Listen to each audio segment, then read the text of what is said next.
السلام عليكم ورحمة الله وبركاته. أصحابتي دقايقها قيمها لو صاحبكين حسن كلاي جنالك في سن سما كلاي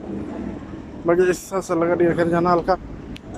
سوينا عابدين قال فهم ما يمرك إن شاء الله هو أصحابها يفكر مشغول سنين كجنالك اللي غلص عضاء بعد دقائق لسه نقصوا إنسان واحد جلدنا مع رواتنا كهذا الله كان كورونا فيروس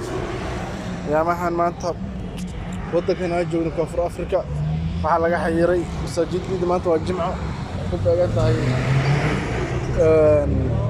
20 bisha 3aad 2020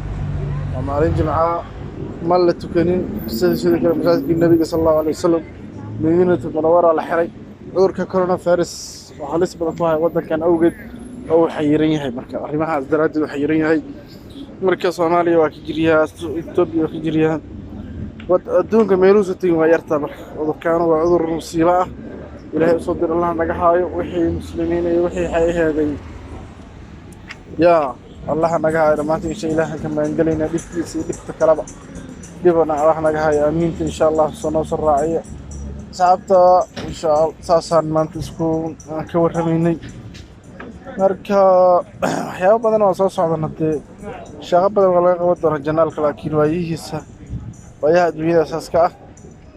أركوا إذا مسعنا أصحابتي من موجين لكن إن شاء الله تعالى جمعي ما تقصد ديار كروني لكن منه سورتقل أنا جمعي السنة وأصحابتي ما جمعي السنة منه سورتقل إن شاء الله أكوا رجينينا ونكوهوين هاي بإذن الله تعالى ما ندارين